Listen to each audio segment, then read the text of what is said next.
Cette semaine, à notre émission, nous parlons du Festival de l'Auto Antique de Richmond.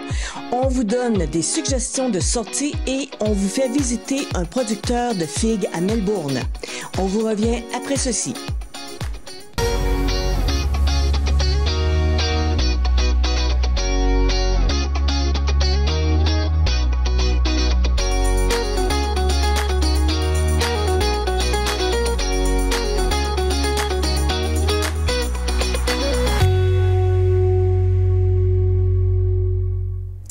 Il y aura un vernissage de la nouvelle exposition des femmes inspirantes, un collectif à l'atelier d'art de Normand-Tessier. Cette exposition vise à reconnaître les femmes qui sont impliquées dans la communauté artistique de la région. Le vernissage aura lieu samedi le 2 août à 13h30 au 22 avenue Melbourne Sud à Richmond. Il y aura un festival country samedi le 2 août de 13h à 23h à la place Maurice Bachand de Windsor. Comme activité, vous retrouverez un taureau mécanique, des jeux d'adresse pour toute la famille, des kiosques d'artisans et des jeux gonflables pour les enfants ainsi que des food trucks. L'événement sera animé par le groupe Winslow. L'entrée est gratuite pour les enfants de moins de 12 ans. L'édition 2025 du Festival de l'Auto Ancienne revient les 9 et 10 août prochains à Richmond. Sylvie Gosselin, membre de l'organisation, nous donne plus de détails sur cet événement d'envergure. Bonjour Sylvie. Bonjour Kathleen. Ça va bien? Ben oui, ça va bien toi? Ça va très bien. Sylvie, vous êtes dans les derniers préparatifs pour la fameux Festival de l'Auto Ancienne? Effectivement. Ça prend combien de temps préparer un événement comme ça? Eh boy, en fait, c'est pas constant, hein? On se rencontre, on essaie de se rencontrer au moins une fois par mois. En fait, on clôt la saison là, comme à l'automne. Puis à partir du mois de mars, là, même début mars, il faut vraiment commencer à préparer ça parce qu'il faut quand même approcher les commanditaires, il faut envoyer des lettres, il faut aller les voir, puis à toutes les années, c'est tout le temps. Il faut toujours redemander parce que c'est pas coulé dans le béton là, que tout le monde va embarquer. Donc, juste ça, tout de suite en partant, c'est le gros de l'ouvrage. Mais pour ce qui est du reste, la préparation, c'est plus dans les dernières semaines. Là. C'est ça. Et ça fait combien d'années que vous faites ça, là? Le Festival d'Auto Ancienne a débuté en 2005, donc cette année, c'est le 20e anniversaire du début du festival. Ouais. Mais compte tenu de la COVID qu'on a eue, on a dû sauter deux années. Fait en réalité, c'est la 18e édition, mais on met beaucoup d'emphase cette année en disant que ça fait 20 ans que ça a commencé, cette belle histoire-là. Ben, c'est ça, parce que le comité organisateur, hein, il s'en rappelle. Oui. L'année passée, là, je me suis fait dire, l'année prochaine, là, ça va faire 20 ans. Donc, pour moi, c'était bien important là, de mettre ça sur les lettres qu'on donnait aux commanditaires. Là. Absolument. Ça a commencé comment cette belle histoire-là? C'est des passionnés de voitures, c'est des gens qui ont des vieilles voitures, qui, eux, se promenaient dans les festivals autour ici, puis c'est comme ça. Ils ont décidé d'essayer de faire une tentative de voir un festival si ça pognerait à Richmond. Puis effectivement, même au début, les premières années, ça a quand même bien été parce que nos 3 gars qui sont dans le comité, qui, eux, se promènent, en parlaient quand elle allait dans d'autres festivals, puis de fil en aiguille, là, venez à Richmond, on va en faire un, nous autres. Ça a commencé sur le terrain d'une école à Richmond, puis par la suite, après avoir eu les permissions de la ville puis des commerces, ils ont tous déménagé ça au centre-ville, là, qui donne vraiment un coup d'œil super là, pendant le festival. C'est ça, parce que d'habitude, on voit ça sur des terrains, on voit ça, c'est rare qu'on voit ça dans un centre-ville comme ça, hein? Oui.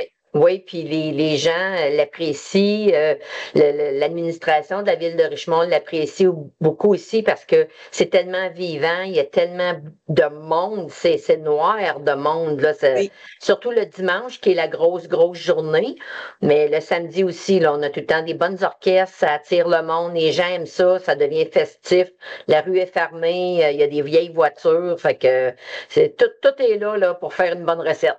Exactement. Ça, j'imagine que le festival a grossi d'année en année, hein? Oui.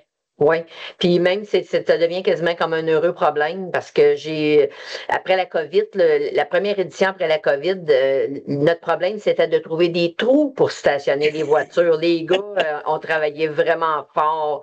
Il y en avait partout. Il n'y avait pas un pouce carré qui avait pas de char.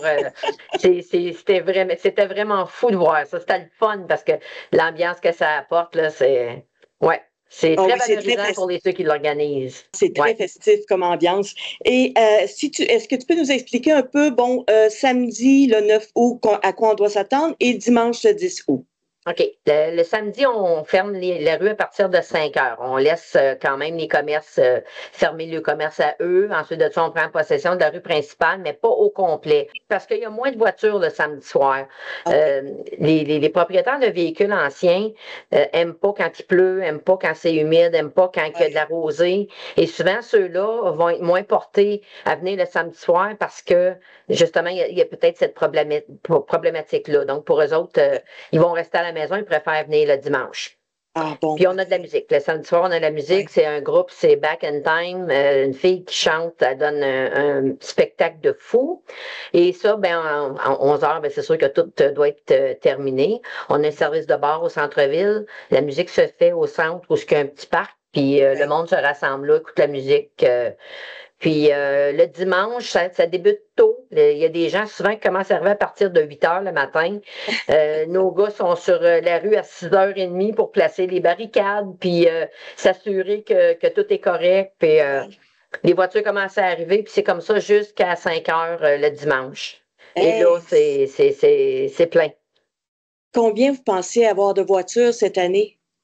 On espère. Faut que la température soit de notre côté. Oui. C'est tout le temps le fameux le point d'interrogation de chaque édition, là. Mais généralement, on est capable d'aller chercher 500 voitures qui vont rentrer.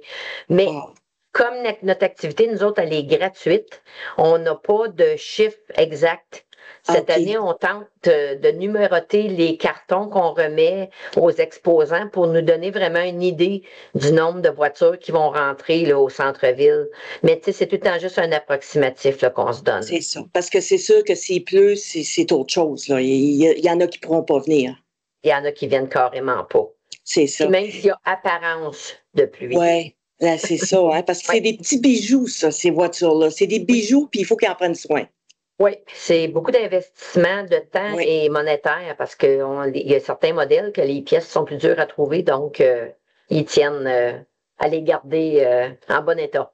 Avez-vous des habitués depuis le début qui reviennent à chaque année? Oui, on a qui viennent de Québec. Il y a beaucoup de monde qui viennent de Québec. Ça vient de tout partout. C'est sûr, alentour, oui, il y en a beaucoup. Il y a un club à Val-des-Sources. Il y a du monde de Drummond. Les Oui. habitués qui reviennent d'année en année, oui. Ils viennent en groupe. Le monde, des fois, il arrive à 4, 5, 6, 7 autos ensemble. On les stationne toutes dans le même coin. Puis là, ils s'installent avec le petite boîte à lunch, puis sa placote du bon vieux temps. Ben oui, c'est ça qui est le fun. Puis, combien vous avez de gens qui vont visiter? On sait que c'est gratuit, ça fait que vous devez avoir beaucoup de gens qui vont visiter. Oui, oui, on calcule d'année en année là, qui vient facilement 4-5 000 personnes qui vont passer. Wow! Hey, ça fait C'est du beaucoup monde, de ça. monde. C'est plus Oui. que la population de la ville de Richmond. Oui, c'est vrai, ça. Oui, Imagine, tu rassembles tout le monde de Richmond dans le milieu de la ville, puis oui, ça fait ça, ça donne ça. oui, oui. C'est spectaculaire c'est comme vision là, quand on a du monde, des fois, qui vont prendre des photos des balcons en élévation, là, Ouais. puis c'est spectaculaire à voir. C'est vraiment C'est c'est impressionnant. c'est le fun aussi que la ville et les commerces embarquent là-dedans. Oui. En fait, souvent, on leur suggère de rester ouvert parce que les autres, ça peut les apporter de l'affluence aussi. Oui, Tu sais, il y a des petits magasins, là, que c'est des souvenirs, c'est des oui. petits thèmes que le monde peut facilement acheter. Donc, c'est ça. Puis cette année, on a une belle collaboration avec, on a une microbrasserie à Richmond. Oui. Donc, on a une belle collaboration avec eux autres. On a fait faire des étiquettes qui vont apposer sur le bière à eux autres. Et elle est vraiment belle, là, l'étiquette. Je l'ai pas avec moi, là, mais c'est vraiment un beau coup d'œil. Puis pour avoir vu ça dans d'autres places, souvent les gens vont acheter juste la canette de bière pour avoir l'étiquette. C'est ça pour la conserver comme souvenir. Exact, exact, Bon. ouais. Sylvie, merci beaucoup de nous avoir accordé cette entrevue-là. On va vous souhaiter une belle fin de semaine, un beau festival. Merci. Puis du beau temps. Surtout, oui. Oui. Faut pas que ça nous lâche, là, depuis quelques années, on est quand même chanceux, donc on se croise les doigts là, qu'il va faire beau encore cette année. On va compter sur Dame Nature. Oh, oui, c'est ça. On va mettre le chapelet sur la corde à linge. Oui. Juste un, parce que deux, ça ne porte pas chance. Oui, c'est ça. Ben, merci beaucoup, Sylvie. Ça me fait plaisir. Bonne journée à toi. Bonne journée. Des concerts extérieurs gratuits les vendredis avec des artistes populaires présentés sur le terrain de la magnifique église à Saint-Félix-de-Valois en août et septembre. 8 août, on retrouve Michel Pagliaro. Le 22 août, Billy Dupage. Le 5 septembre, une soirée trad avec le groupe De temps en temps. En cas de pluie, les concerts se dérouleront à la patinoire du parc Pierre Dalcourt, situé au 4999 rue Coutu. Les spectacles commencent à 20h. Venez vivre une expérience unique à la Vallée du Moulin où l'innovation et la nature s'unissent harmonieusement. Vous pouvez réserver une visite guidée pour explorer la culture de figues en serre éco-énergétique et découvrir l'histoire fascinante de la vallée en compagnie d'un membre de l'équipe. Vous pouvez opter également pour la visite autonome et profiter des sentiers. Voici un court vidéo sur la Vallée du Moulin à Melbourne.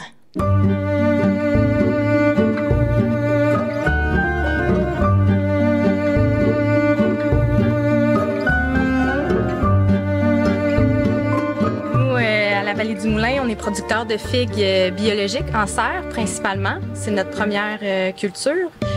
Puis on est aussi producteur de miel, de sirop d'érable biologique et de framboises biologiques.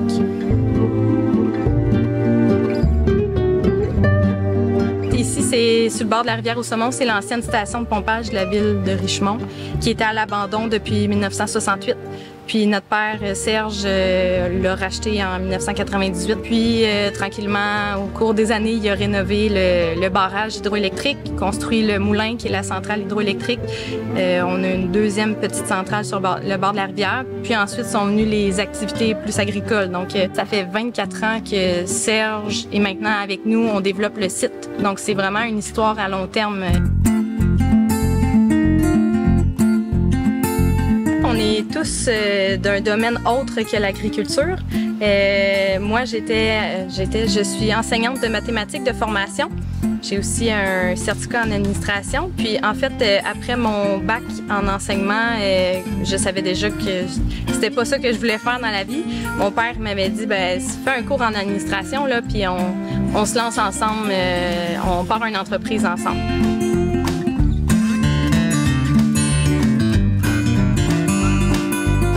Moi, de formation, je suis technicienne en santé animale. Donc, mon implication a commencé avec les abeilles parce que j'avais un intérêt avec mon père, dans le fond, à investir du temps là-dedans. Fait que j'ai fait un petit cours d'apiculture, puis ça fait déjà peut-être 5-6 ans certains là, que j'ai investi mon temps au niveau des abeilles. Puis tranquillement, pas vite, c'est devenu un temps plein.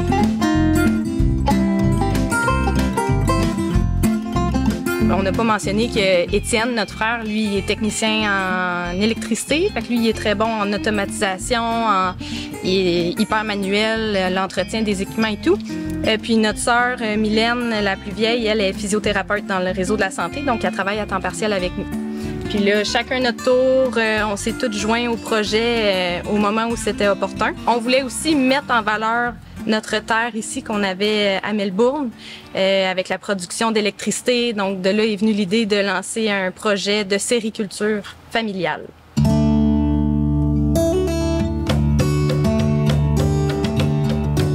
Pourquoi avoir choisi les figues? C'est une très bonne question. En fait, Serge, puis nous, par le fait même aussi, ce qu'on aime, c'est sortir des sentiers battus. Puis lui, il a fait un voyage en France, puis il a goûté à une figue qui venait d'être cueillie dans un figuier.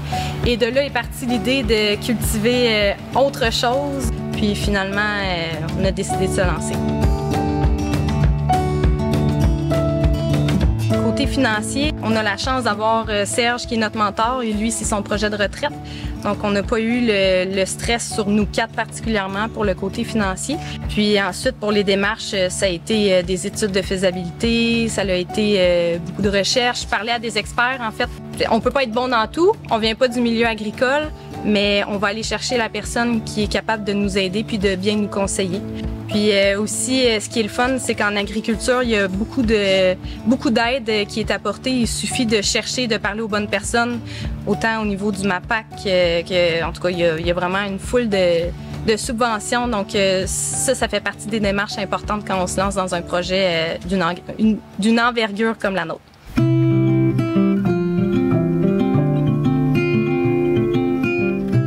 Nos installations sont ils ont toutes été pensées, imaginées, construites pour avoir un impact minime sur l'environnement. Pour vous donner un exemple, on chauffe à la biomasse forestière nos serres. Ensuite, on récupère l'eau de pluie pour arroser nos figuiers. Toutes les serres sont construites sur dalles de béton chauffantes pour récupérer l'énergie du soleil. En recirculation d'eau. On a des toiles thermiques pour économiser aussi l'énergie pendant l'hiver. On a des panneaux solaires pour emmagasiner de l'énergie également. Donc, on a beaucoup d'initiatives qui vont dans le sens de l'environnement. Pour nous, c'est important.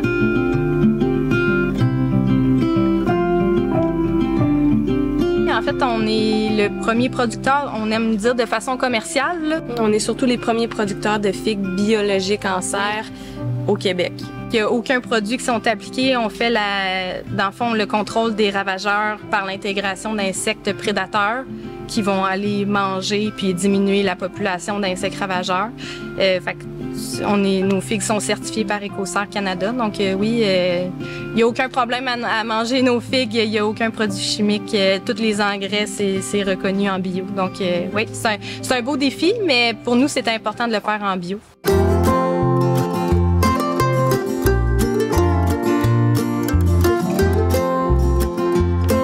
Notre mise en marché est dirigée surtout pour l'instant vers les fromageries pour accompagner les plateaux de fromage et de charcuterie aussi. T'sais, on a un beau partenariat avec la fromagerie Nouvelle-France qui vendent tous nos produits, toute notre gamme de produits transformés, vendent nos figues, notre miel. Donc oui, on essaie de tranquillement pas vite de tisser des liens avec les entreprises de la région, parce qu'il y a vraiment des belles entreprises agricoles aussi dans le Val-Saint-François. Mais ça, c'est aussi à faire, là, c'est dans nos prochaines étapes.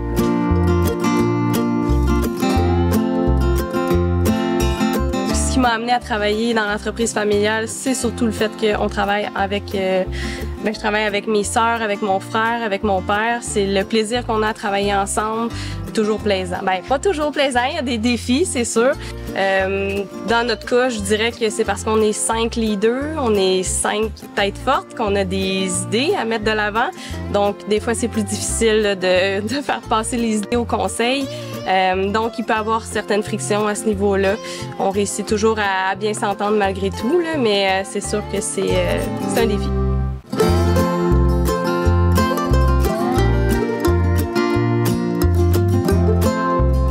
Dans les 5 dernières années, ça a été beaucoup de travailler à développer l'entreprise. Puis là, c'est vraiment la première année qu'on peut voir que ça a porté fruit ce qu'on a fait. C'est la première année de mise en marché, c'est la première année qu'on a des employés. Avant, on travaillait juste nous autres dans la serre. C'était limité ce qu'on pouvait faire. Là, maintenant, on est une plus grande équipe. Fait que moi, je suis encouragée pour ce qui s'en vient. Puis, c'est d'avoir son entreprise puis de pouvoir la développer, c'est la liberté, là. Moi, je peux dire que je suis emballée par l'engouement que les gens ont pour nos figues fraîches. Donc ça, c'est sûr que c'est plaisant de constater que les gens ils aiment la figue, puis ils la découvrent, puis ils en veulent encore.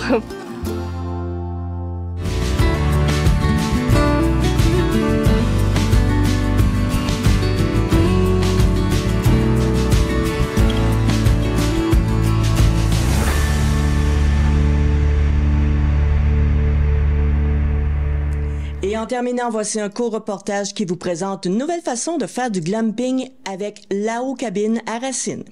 À la semaine prochaine.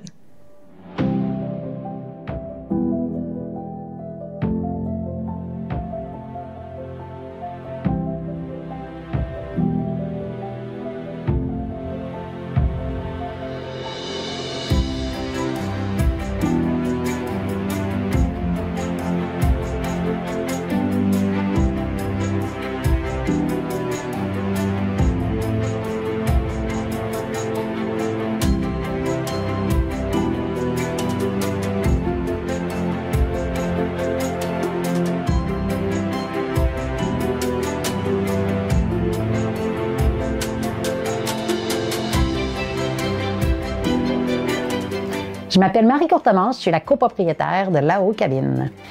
En tant que copropriétaire, je m'occupe de gérer l'entreprise avec mon conjoint, Vincent Tognon.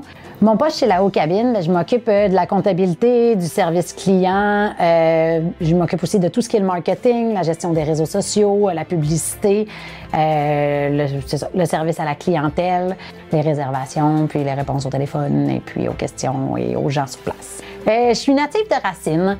J'ai voyagé beaucoup pendant à peu près 10 ans après avoir terminé mes études. J'ai voyagé un peu partout. Puis finalement, pour rencontrer mon conjoint qui travaillait chez BRP, donc on s'est établi dans la région. Et on a eu des enfants en sachant très bien qu'on allait faire une entreprise d'hébergement écotouristique. On pensait aussi s'en aller à l'extérieur de la région, mais là, nos enfants étant là, ma famille, puis là, on a découvert notre terrain qui est complètement magnifique avec des dénivelés, des caps rocheux, des ruisseaux, un lac. C'est de toute beauté, c'était l'endroit parfait pour faire notre projet. Fait que c'est en 2017 qu'on a acheté le terrain dans l'optique de faire ce projet-là, un projet d'hébergement écotouristique. Et puis, on a ensuite ouvert là, en 2019, ça va faire 5 ans au mois de juin cette année, qu'on a ouvert l'entreprise. La Haute Cabine, c'est de l'hébergement écotouristique, c'est des mini-chalets en forêt. Des petites constructions minimalistes. En fait, nous, on est des amateurs de van life, donc on a voulu offrir l'expérience d'être en nature, en forêt, mais d'être comme dehors, en dedans, parce qu'on voulait être ouvert à l'année pour que les gens ils peuvent vivre cette expérience-là d'être en plein dans la nature, mais de manière confortable. Donc, on a fait des petits chalets qui sont confortables, qui sont ouverts avec des grandes fenêtres sur la nature, puis ils sont autonomes, en fait.